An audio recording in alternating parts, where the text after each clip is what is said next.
Thank you for joining me for this episode. Today I'm joined by George Crothall. We're going to be speaking about how to turn a cell phone into a biometer and how OcuDoc is changing everything. Welcome to the Myopia Podcast, where we give you the latest myopia research, clinical topics, and industry insights. Make sure to subscribe to stay up to date on all awesome myopia content. And now to our host, a massive myopia manager himself, Dr. David Kading. Myopia management is one of the fastest growing areas in eye care, but it takes the right playbook to make it work. And that's why I work with Treehouse Eyes. They provide the training, ongoing support, marketing, and tools to help independent optometrists succeed. If you're passionate about myopia management, visit growmymyopiapractice.com to learn more. So, I guess, first of all, George, tell me a little bit about you and how you got started in all of this. Yeah, so I trained as a mechanical engineer way back in the day, and was lucky enough to meet some people that were in product design in Silicon Valley. And so Huh. I had a pretty remarkable path. At one point, owning a design company there, but also getting to work with all the top industrial design firms in Silicon Valley. Um, and hit a point where I made a transition. And spent some time working with contract manufacturers. Flextronics was a big one, and learned all about global supply chains and tooling around the world. Um, and their customer at the time was Medtronic, and so then I got to spend some time inside of a massive organization with Medtronic, and then found my way back to the startup world. So I'm a pretty good product designer, but I'm really a technical leader, and I like to Sure. bring systems together and make them happen. So that's So, entering into the startup world, this company OcuDoc, how did this all how come did out that to happen? be? It really is who you bump into, isn't it? So Yeah. there were some investors and board members that invited me to take a look at this as an investment. Um, Huh. and it was just I'm a small investor, but it was flattering to be asked, and I think really it was my technical assessment they were most curious about, and I really liked it. Um, and then it had some challenges that were well suited to my skill set, and so over a period of time, they invited me to have a larger and larger role. Hmm. Um, and really the company's gone through some cycles, but it's essentially this development cycle is about 2 years old, and so sometimes you try things out, they don't work out, and so the industry has been hearing about OcuDoc for quite some time, but this version of it is about 2.5 years old, and Right. um, and that happens when you have a technical reset. You adjust your path, you take a look at the first principles that you're dealing with, and you course correct. And we have a phenomenal technology team that facilitated that course correction, and now we're seeing just exceptional results. It's really What fantastic. what was the conceptualization of OcuDoc when you first got involved and they first talked to you about it? Like, what was what was the product? Like, what was it Yeah, that was even conceptualizing? so it was this idea that cell phone technology was moving fast enough and becoming sophisticated enough that there was an instrument grade capability in everyone's back pocket. Hmm. um, and it does take a lot of software and sometimes a few little attachments to make that work, but um, my first exposure to that was when insulin delivery systems used to have these clunky remote controls, and now you can operate those with a cell phone, and that Right. transition was interesting, and so it made sense to me when I saw this. It's like, okay, here's another industry that's grappling with what cell phone technology going to do to the state of the art in our field. um, and I think what it's going to do is it's going to let you have little attachments to a phone that let you capture images of your eye that can be used to create all sorts of insights. And in our case specifically, it's taking a look at, is your axial length changing? And we're very focused. Startups do better when they're focused, and so that's the primary thing. And then we have a whole set of capabilities that are conceptualized around that as it Yeah. expands. But When you first looked at it, was it it was kind of you're seeing the future of cell phone technology, like the Moore's law almost yeah, of cell phones, like exponentially by the time we're there, who knows? You may not even need an external device, right? it's amazing. Yes, and Moore's law just keeps surviving.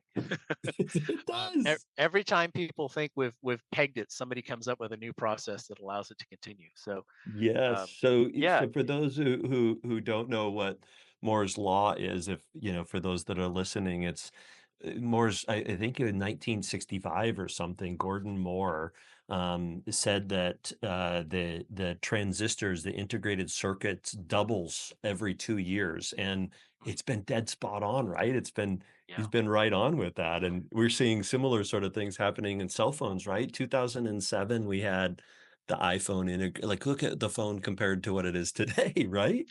Yeah, Yeah. absolutely. And there was this whole convergence of technology before that.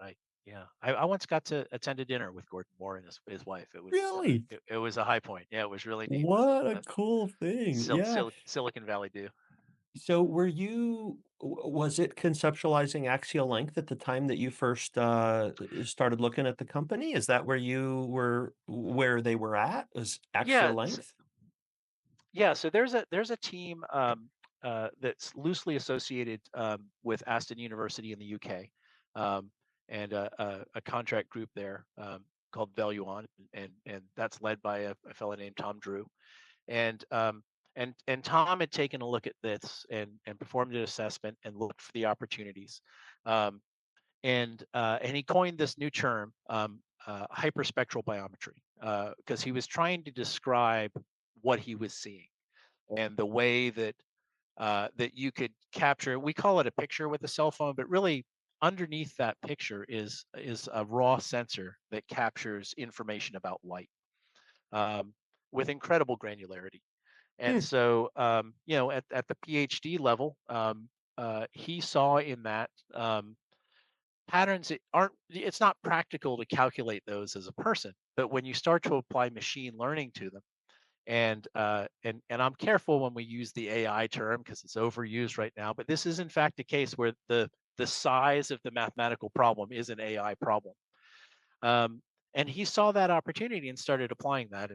Hmm. And axial length was the first target. We in the lab we're also very good at refraction. So we have lots of things that we can do. Um, it's not hard to imagine that you can see evidence of cataracts and things like that in these sensor captures as well. But uh, I coming from my background, I was interested in the cognitive burden associated with myopia progression. So that caught my attention, and I Yeah. like it as the focus for the company um, because I think it is a piece of this that's easy to get. The idea that if we screen populations of children, we can catch the moment that myopia begins, and we can then Mhm. characterize the rate of progression and make sure that kids are getting the right care at the right time. Mm. And so that's our vision for a screening product. And then the second part of that is that we imagine sort of a hub and spoke model where an OD would use the OcuDoc technology in their practice, and parents would take a system home and perform scans in between visits. And this would let us have access to information that no one's ever had before, which is, Right. how often is the right increment to observe the efficacy of something you've prescribed?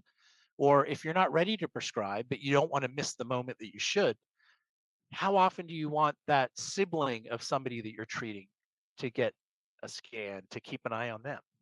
Um, Yeah. and the idea of empowering parents to be a part of that solution. I've heard a lot of the practitioners in this field say, well, it's difficult to talk to the parents about what's happening to their kids when the solution is this thing that costs thousands of dollars and takes a long time, and the metrics for it, yeah, they're not that easy to understand when you're just a person looking at charts. So Yeah. um, yeah, I really like the way this empowers parents to be a part of that solution, Sure. and it gives practitioners another tool, for contextualizing what it is they're treating. Yeah. So, back up just a second for me and describe to me what we theoretically think this will be someday. I mean, you kind of mentioned it along the way, but theoretically, there's a screening tool which could be used, at a pediatrician's office or something like that, but also in eye care providers' offices.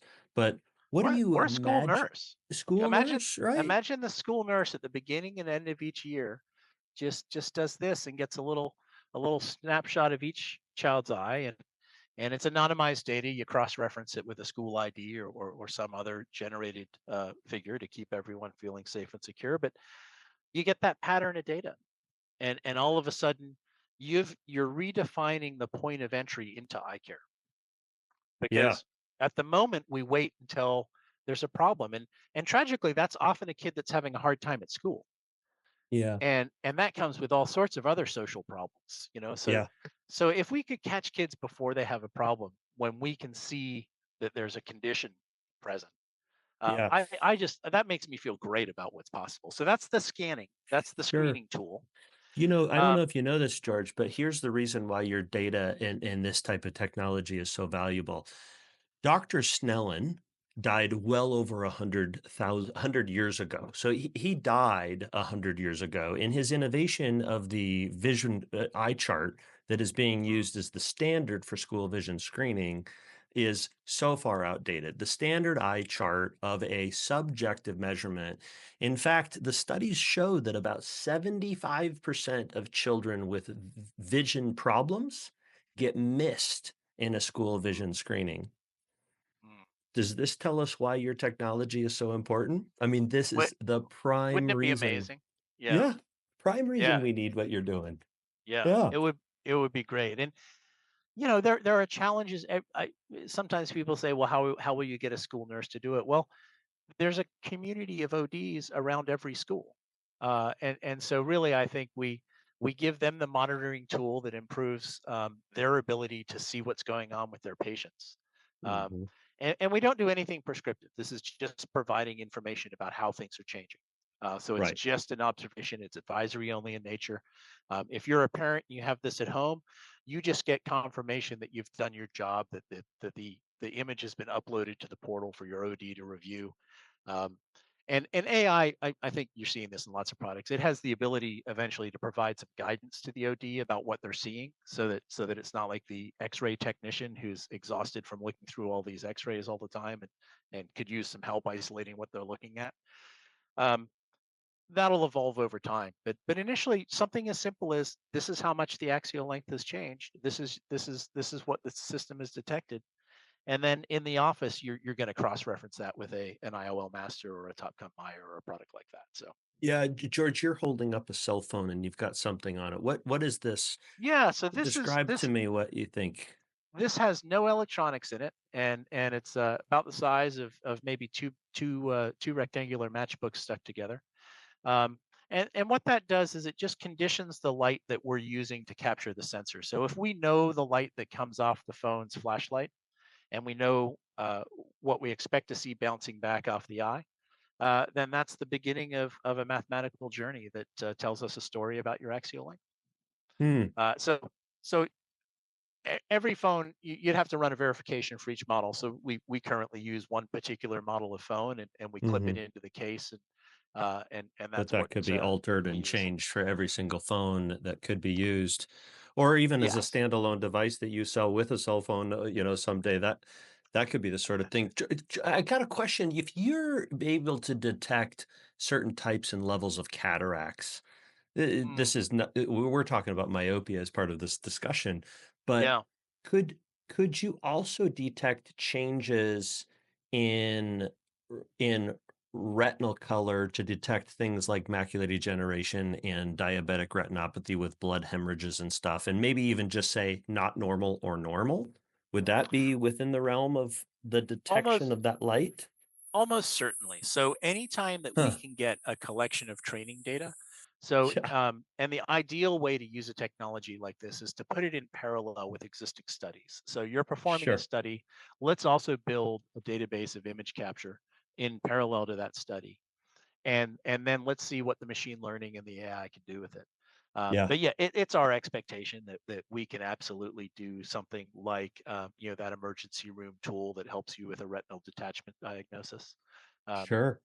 you know, Sure. I realize that you're early and you don't yeah. have a whole business model built out, but you said something about having the parent be involved in this. Is this something that someday maybe cost effective enough that I'm sending it home or Yes. loaning it or selling it, or what do you think? I mean, you know, Well, years so from I'm now this will be far cheaper to make than it is today, but what do you well, think? I hear the cost bias in your voice. And so I have a great question for you. What do you think the thing I'm holding costs? If you had to Yeah. guess. Well, so there's two parts to that question, right? Is There's that part too.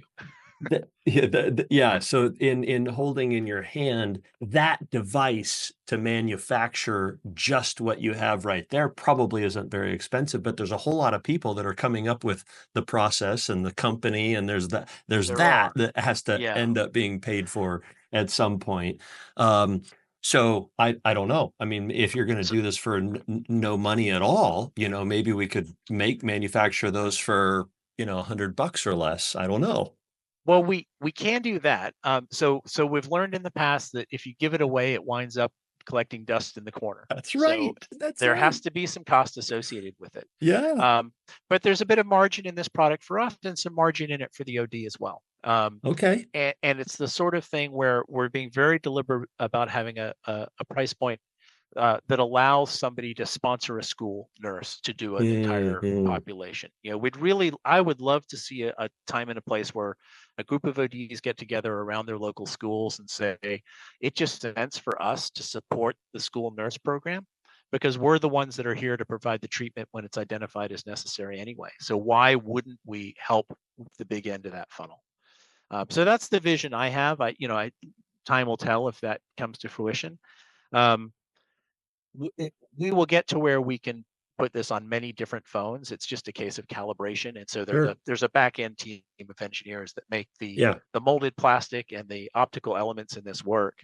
Um, but the idea that you would sell something for $100 or $50 and still have margin in there, that's well within reach right now. Wow. That's Using incredible.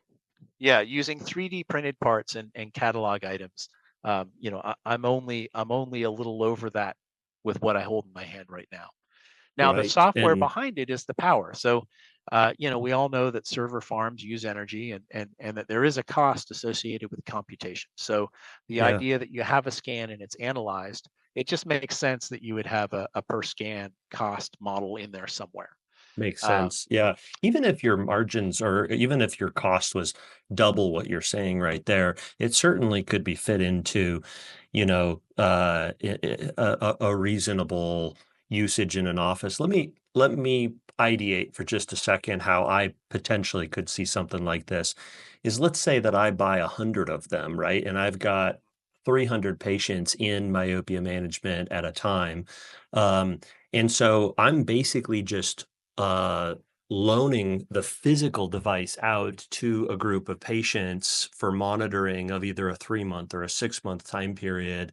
And then maybe those units are coming back in. And every time I send it out with a new patient, then I sign up for a membership for that person for that period of time. And I'm paying you a usage fee for that in addition to. But it would be the sort of thing where my management of their myopia is getting additional feedback constantly of what's happening on a daily or a weekly or a monthly basis, and they're not having to come back into the office, which is saving me money because I'm not having to see the patient as often in office. It reduces the number of visits that need to be unless there's a problem. And something was a little haywire here. The axial length started to increase a little bit more than I wanted it to, or it didn't slow down the way I wanted it to. I bring them back into the office. I recheck it with my other device. Yep, in fact, it is not going the way I wanted, and I alter the treatment. And I've just saved all those visits. So my myopia management cost to the patient can go down, and I'm getting better outcomes for the patients. Do you see that what I just hypothesized could be a reality? Yes. So one of the graphs we use is the graph that says the result of you getting to make more decisions more often reduces the total impact of that myopia event on a given subject. So if I was going to wind up in life as a plus four, you might be able to bring that down to a 3 or a 2.5 because Mhm. you have the ability to introduce a correction at a granularity that you've never had access to before. Yeah. Um, there's a piece I want to go back to though, which is also um, uh, parents will wind up setting up an account for their children when they're scanned in the schools. When somebody comes to you, you'll have an ability to go back and say, let's take a look at every scan you've ever had. And in some cases, that'll be, as much as 3 or 4 years of data that you suddenly got to take a look. And you might go back and say, wow, I actually see that there was a little something that began a year ago here. Hmm. Um, and that might alter your relationship to that subject. It's different. If you know that you're catching somebody at a particular point in that process, you've just got more information to work with. And we love the idea of giving practitioners as much information about their subjects as we can, just to produce the best possible outcomes. Yeah. Yeah. So some people might be like, well, how am I going to be monitoring every single one of those patients? Well, your software is going to be something where I go in and I set up a specific criteria for where I want people to be. And the Yeah. moment that they go outside that criteria, you send me an email or a notification, and I just have to check Yeah. that once a week and be like, here's the patients you're concerned about, right? Your software development team is probably That already developing. that portal is going to present you with prioritized things to respond to, and you're going to set Yeah. those guardrails. We're not going to tell you what they should be. You're going to Right. say, for this subject, I don't want to see anything get out of this lane. Yeah. And imagine that conversation with a parent. Hey, we're establishing this lane. Every time you give one of these clicks to your child, you're confirming that they're in or out of bounds. And if they're out of bounds, we're going to take care of that immediately. Yeah. And I just love that. I love what that does to the parents' relationship to taking care of their kids. It's great. It's awesome. Yeah, that's incredible. George, Yeah. this is awesome. This is so cool to hear about. We introduced axial length into our office a couple years ago, and it was a complete game changer, but everybody has to come into the office. I literally Right. was on a virtual call right before you with a college student who is away at college, and we're trying to figure out how are we monitoring him, right? So this is a Yes. prime example of he's progressing, but how do we Yeah. slow things down for him? How do we know what's going on? Yeah. So realizing that everything takes a long time, when are you guys thinking something may hit the shelves? Are we 3, 4 years away? No, no, 5 no. years? So I was at the iPhone store picking up a ridiculous number of phones for a study yesterday, and tapped the security guy and said, "Hey, make sure I get to the van." But so we're setting up right now for the first home monitoring study, and we have an exceptional researcher in OD who's going to facilitate that. And once that's up and running, we're really looking forward to sharing the results. Yeah. And that'll be independent. So Mhm. I'll be releasing these into her care, and it's a little bit of an into the wild moment. But we're exceptionally confident in the system. So we have 3,500 data points where we've brought subjects in and had an OD capture their axial length with a reference device, either the Topcon Myo or the IOL Master, um, and then take images with our device. And that's the training data that trains the algorithm. And then we take some of that data and we keep it in reserve, and we use that as fresh data. And that's how we score how we're doing. And we're doing Mhm. really, really well. That's Um, awesome. it's neat. So as soon as we deploy that first set for a monitoring study, we're going to then focus on can we get a set of school nurses ready for the end of the year? Because if you don't have them ready at the end of the school year, they're not going to work it into their system at the beginning of the school year. And so I have a vision of several programs at least Yeah, kicking off in September. Um, so we really are ready. We will have to stop 3D printing things and start injection molding things, sure. um, and that's to be expected. But we're it's well within the realm of possibility for us to have commercial product available at the end of the year, and that's 2025. that's what I push for on a regular Wow. basis. When I Um, set up this call with you, I was thinking you were a year or 2, maybe 3 years away. This is incredible, right? no, no, not at all. It's time for us to stop being shy and start taking credit for how well this is going. It's exceptional, and we're proud of it, and it's time for us to get it out there. Wow. That's great Yeah. news. Very cool. Well, Yeah.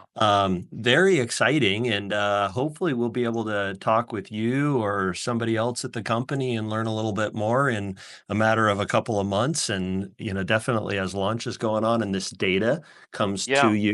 comes back, we'll certainly want to share with everybody how it's going. So very cool stuff. Well, I'm sure grateful for George for joining me for this episode. I think we've got some really exciting things on the horizon, and I'm excited for the next couple of months and year or two to see how we can integrate this technology into our practice. Thank you for joining me for this episode of the Myopia Podcast. We got some exciting things in store, so make sure to stay tuned and hit that subscribe button and stay tuned for the future. 1, 2, 3, 4. Thank you for tuning in to the Myopia Podcast. If you enjoy our content, please leave a 5-star review and don't forget to subscribe for more great episodes.